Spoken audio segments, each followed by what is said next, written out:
नमस्कार दोस्तों, जैसे कि आप जानते हैं कि इंडिया पोस्ट जीडीएस के अंदर में बहुत ही बम्पर भर्ती आई हुई है पूरे भारत के अंदर, जो कि 21,000 से भी ज़्यादा का पद है, जिसके अंदर 3 कैटेगरी में बाँटा गया है, बीपीएम, एबीपीएम और जीडीएस। दोस्तों हम जानेंगे कि इनकी सैलरी क्या रहेगी, इनका एज रिडक्शन कितना रहेगा और कितने से कितनी योग्यताएँ हैं और कितने परसेंटेज पे जो है इनका एग्ज़ाम और सिलेक्शन होगा, इन सभी चीज़ों को हम जानेंगे और तीनों कैटेगरी में किस-किस काम को बाँटा जाएगा और क्या-क्या इनकी कामें रहेंगी, इनकी प्रोफाइल्स क्या रहेंगे, हम इन सभी चीज़ों को जानेंगे। दोस्तों उससे पहले अगर आप चैनल पर नए हैं, तो चैनल को लाइक, सब्सक्राइब ज़रूर कर लीजिए। क्योंकि इसके अंदर दोस्तों आपको पीएफ से संबंधित आधार, पैन, टैक्स या इत्यादि सारे कामों को जो है एक ही जगह आपको दिखाया जाता है और समझाया भी जाता है बहुत अच्छे तरीके से। तो आइए हम चलते हैं होम स्क्रीन पे और देखते हैं कि किस तरह से इन सभी चीज़ों को एनालिसिस किया जाए। तो सबसे पहले दोस्तों आपको हम बता देना चाहते हैं कि यहाँ पे देख सकते हैं आप, यहाँ पे देखिए मान लीजिए कि ये पूरी तरह से जो है आपका जो पूरा पोस्ट है वो आपका 21,413 पद है। ये जो दोस्तों आपको केवल एक स्टेट के लिए पर्टिकुलर नहीं है, ये पूरे भारत राज्य के लिए है।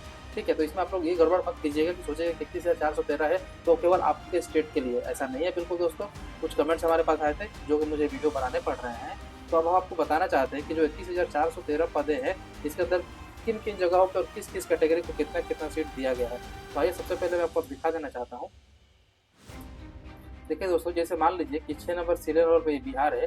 अब यहाँ पे देखिए इनका लैंग्वेज नेम क्या है, हिंदी है, क्योंकि आप यहाँ पे काम करेंगे तो आपको हिंदी बेसिकली बोलना पड़ेगा। यहाँ देख सकते हैं ईआर के लिए 308 सीटें हैं, ओबीसी के लिए 224 है, एससी के लिए 107, एसटी के लिए 42 है, ईडब्ल्यूएस के लिए 68 है, पीडब्ल्यूडी ए के लिए 12 है, पीडब्ल्यूडी बी के लिए 5 है और पीडब्ल्यूसी के लिए 5 है और पीडब्ल्यूडी के लिए 2 है। टोटल सीट जो है पूरे बिहार के अंदर आपको 783 है। अगर आप दोस्तों फॉर्म फिल कर भी रहे हैं ना, तो मान लीजिए अगर बिहार के अंदर से फॉर्म फिल हो रहा है, 783 पदों पे ही भरना पड़ेगा, जिसके अंदर आप देख सकते हैं कि अलग-अलग कैटेगरी को अलग-अलग आपको मिलने वाला है। अब दोस्तों ये ईआर होता क्या है? अनरजिस्टर्ड कैटेगरी, अनरिजर्व्ड जिसको कहा जाता है, जैसे कि जनरल कैटेगरी के जो लोग होते हैं उनके लिए, ओबीसी जो कि मध्यम वर्ग के लिए होते हैं, एससी जो कि दलित कास्ट के लिए और एसटी भी है उनसे छोटे के लिए। ईडब्ल्यूएस जो होता है दोस्तों, वो ईडब्ल्यूएस का मतलब होता है इकोनॉमिकली वीकर सेक्शन।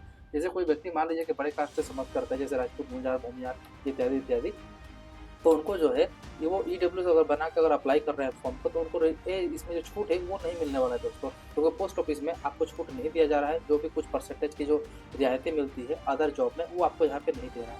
तो समझ के दोस्तों, आप अपने तरफ से अपने स्टेट का जो है टोटल अपना यहाँ पे देख लीजिएगा कि किसमें कितना सीट्स अवेलेबल है। अब हम बात करते हैं दोस्तों नेक्स्ट पेज का, जो कि ये ग्रामीण डाक सेवा जीडीएस एंगेजमेंट शेड्यूल 1 जनवरी 2025 बताया गया है। क्यों 1 जनवरी क्यों बताया गया है दोस्तों? कि ये जो है जनवरी का पहला चरण है, पहला शेड्यूल है ये, इसीलिए इसको शेड्यूल 1 दिया गया है। जैसे-जैसे आएगा यहाँ पे पोस्ट ऑफिस की बहाली, उसमें शेड्यूल 2, शेड्यूल 3, शेड्यूल 4 भी दिया जाता है। तो ये 7/2/2025 को नोटिफिकेशन जारी हुआ था। यहाँ पे देख सकते हैं दोस्तों, आपका जो रजिस्ट्रेशन करने का जो फॉर्म अप्लाई करने का जो तिथि है, वो 10/2/2025 से 3/3/2025 रखा गया है। और इंडो एडिट करेक्शन विंडो, यानी कि जो आप सुधार करेंगे, जैसे मान लीजिए फॉर्म में कोई गलती हो गया है, कोई त्रुटि हो गया है, तो आप जो है उसको 6/3/2025 से 8/3/2025 तक सुधार कर सकते हैं, किसी प्रकार का त्रुटियाँ हुई होगी तो। अब हम आगे चलते हैं, आपको दिखाते हैं कि इसके अंदर देखिए, आई के अंदर देखेंगे तो ब्रांच पोस्ट मास्टर, जिसका नाम है बीपी है। अब इनके दोस्तों काम से संबंधित बताया गया है कि the job profile and branch post master include. इनकी कामें क्या रहेंगे? तो दोस्तों इनका काम है मॉनिटरिंग करना, जैसे कि पोस्ट ऑफिस के अंदर में क्या-क्या काम हो रहा है, सीसी के थ्रू कितने सारे काम आ रहे हैं, इंडिया पोस्ट पेमेंट बैंक से कितना काम लेने देने हो रहा है, इन सभी चीज़ों को जो है इनको मॉनिटरिंग करना है। तो बस इनको मॉनिटरिंग करना है और इसके बारे में डिस्क्रिप्शन जो है यहाँ पे पूरा बताया गया है। ए से लेके ई तक आपका ऑप्शन है, आप देख के खुद से पढ़ सकते हैं। ज़्यादा पढ़ के हम बताएंगे तो सर आपको दिक्कत होगा, मतलब वीडियो बहुत लंबा हो जाएगा। अब आते हैं सीरियल नंबर 2 पे, असिस्टेंट ब्रांच पोस्ट मास्टर। इनके काम क्या रहेंगे? तो दोस्तों ये जो असिस्टेंट ब्रांच पोस्ट मास्टर है, ये बीपीएम से नीचे ग्रेड के हैं। इनकी जो है जो सेल करना है स्टाम्प्स, स्टेशनरी, या कह लीजिए जो माल आता है पोस्ट के अंदर और फिर जाता है, तो कौन-कौन डाकिया जो है, जो जैसे कि विलेज लेवल पे जो आपके पोस्ट होंगे लोग, तो वो सब अपना आते हैं, तो कितना उनका ट्रांजैक्शन हुआ, कितना उनका पेमेंट बाकी है, या कितना वो काम कर रहे हैं, वो सब उनको देखना है। मोटा-मोटी आप मान लीजिए डाक सेवा का क्या काम है, जो कि मुख्य रूप से जो हम लोग उनका जान रहे हैं जीटीएस। डाक सेवा में क्या काम है? जैसे कि आपको देखिए दोस्तों क्या करना है, डाक सेवा will be engage in department official line sub post office, head post office, railway mail service accessor job profile of डाक सेवा इंक्लूड। इसमें ये कह रहा है दोस्तों कि आपको जो है रेलवे के अंदर जो भी जैसे कि मटेरियल्स आते हैं, आपको उसको सॉर्टिंग करना है, आपको एड्रेस चेक करना है, देखना है डिस्पैच बना कि नहीं बना, ट्रांसशिपमेंट कितने कहाँ-कहाँ पहुँचा है, और ये जो आपका जो लोकल, जैसे कि मान लीजिए कि ये बीपीएम और एबीपीएम के नीचे जो है, जैसे डाकिया के जो काम होते हैं वो एबीपीएम डाक सेवा का काम रहेगा। साइकिल से लेके आपको घर घर तक आपको लेटर पहुंचाना पड़ेगा।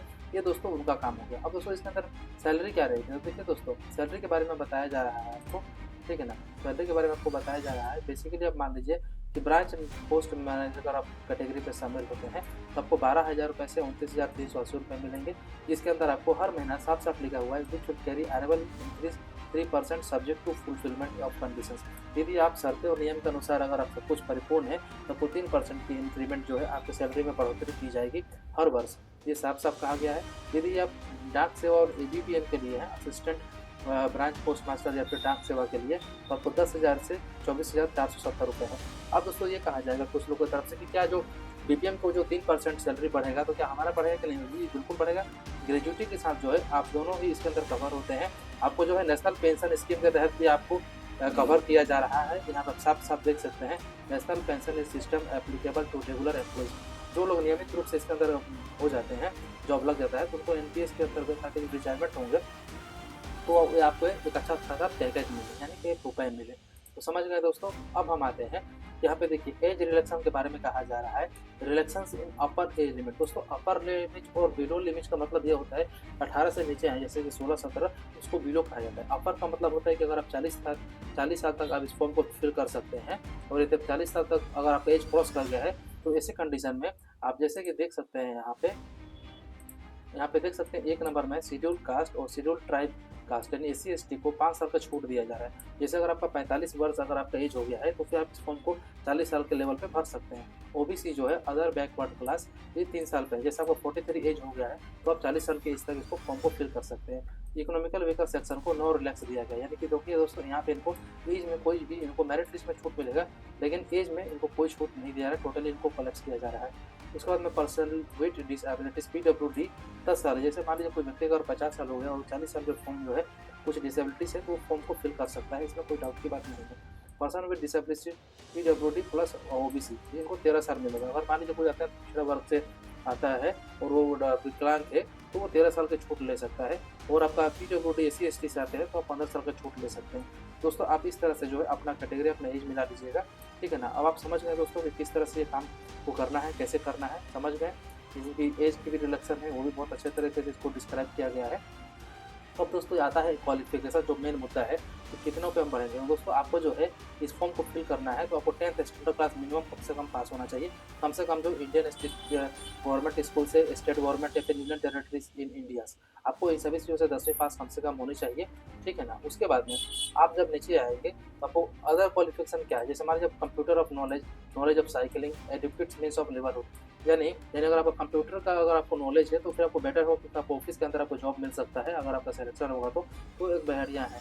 साइकिल का अगर जॉब नॉलेज क्यों होना जरूरी है, क्योंकि अगर आप जैसे मान लीजिए जीटीएस में काम करते हैं तब वो घर घर जाकर डाक को पिकअप और रिसीव करना होता है, पार्सल देने होते हैं, फिर लेटर्स कह लीजिए देने होते हैं, तो आपको साइकिल का होना जरूरी है, साइकिल चलाना। वैसे चाहे तो बाइक से भी जा सकते हैं, अब आपकी मर्जी की बात है, ठीक है। उसके बाद में हम नीचे आएंगे।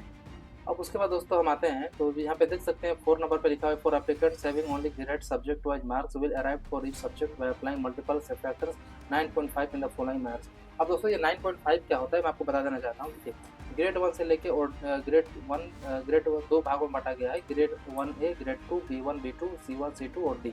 ये ग्रेड दोस्तों ये होता है जैसे कि मान लीजिए आप जब मार्क्स जो आपका जब आएगा ना तो इसके हिसाब से आपका जो मेरिट लिस्ट है वो बनेगा, ठीक है ना। 9.5 मल्टीप्लेक्सर फैक्टर इसके अंदर एप्लीकेबल होगा, इस बात को ध्यान दीजिएगा, क्योंकि जो आपका मेरिट लिस्ट दोस्तों जो बनेगा इसके अंदर कोई एग्जाम नहीं हो रही है, कोई दौड़ नहीं हो रहा है।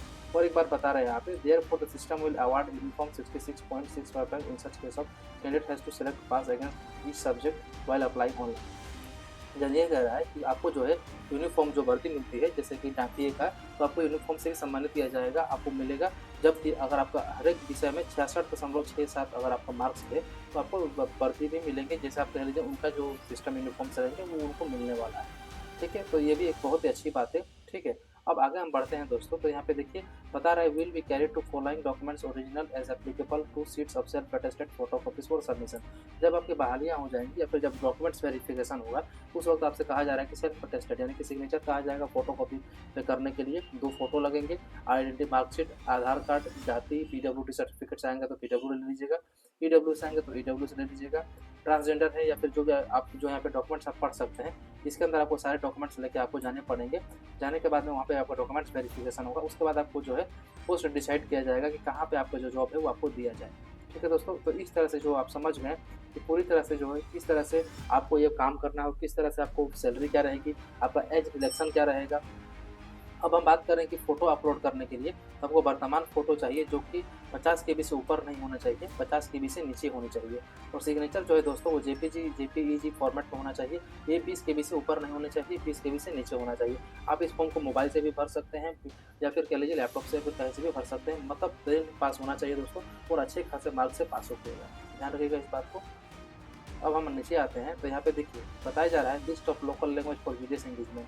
यानी अगर आप ग्रामीण डाक सेवा से अगर आप फॉर्म को फिल इन करेंगे तो आप यहाँ देख सकते हैं सारे स्टेट के नेम दिए गए हैं और किस किस डिपार्टमेंट यानी लोकल लैंग्वेज वहाँ का क्या रखा गया है। तो अलग अलग स्टेट के जैसे हमारे मान लीजिए बिहार का हिंदी है, छत्तीसगढ़ का हिंदी है, दिल्ली का हिंदी है, ये सभी चीज़ों को आप देखेंगे एनालिसिस करके तो अपना लेवल पर देख लीजिएगा कि आप कहाँ के लिए फॉर्म अप्लाई कर रहे हैं और आपको कौन सा लैंग्वेज आपको पता है, इस चीज़ को आप मिला लीजिएगा और देख लीजिएगा। इसी तरह से दोस्तों कुछ कमेंट्स है या किसी प्रकार का पीडीएफ है तो आप पूरे पीडीएफ को ही पढ़ लीजिएगा और देख तो और इसके अंदर देखिए दोस्तों टोटल 31 पेजेस है। अगर आपको पेजेस के अंदर में अगर आपको फिर भी कहीं आपको लग रहा है कि आपको ये चीज़ छूट गया है तो आप खुद से पढ़ सकते हैं और देख सकते हैं, लेकिन जो बेसिक चीज़ जो होते हैं लोगों के मन में खटकता है मैंने वही बताया है।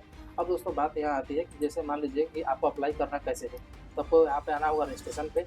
रजिस्ट्रेशन पे आने के बाद में आपको जो है आपका मोबाइल नंबर देना होगा, ओटीपी से वैलिडेट कर लीजिएगा, एक ईमेल आईडी चाहिए उसको भी वैलिडेट कर लीजिएगा और आपका जो डॉक्यूमेंट्स आप फिल कीजिएगा डिटेल्स वो 10th के हिसाब से भरिएगा, 10th के मार्केट के अनुसार भर के कैप्चर फिल करके सबमिट कर दीजिएगा। बहुत ही आसान है, इतना ही करना है आपको। उसके बाद आपको एक टेम्पररी रेफरेंस नंबर मिलेगा, उस रेफरेंस नंबर के हिसाब से आपको लॉगिन करना है, फिर आपको बैक आने पड़ेंगे, बैक आके जो है आप फिर फॉर्म को फिल कर सकते हैं। दोस्तों किस तरह से आपको नोटिफिकेशन यानी बढ़िया लगा या खराब लगा कमेंट्स करके जरूर हमें बताइएगा और अगर लगता है कि जानकारी अगर आप लोगों के हित में है चैनल को लाइक सब्सक्राइब जरूर कर दीजिए, क्योंकि दोस्तों करते हैं जैसे पीएफ अभी मैंने आपको अर्लियर बताया तो इन सभी चीज़ों का हम कवर करते हैं। तो दोस्तों अगर आप वीडियो अच्छा लगा तो लाइक सब्सक्राइब जरूर कर ले, फिर हम कल मिलेंगे नए टॉपिक के साथ, तब तक जय हिंद जय भारत।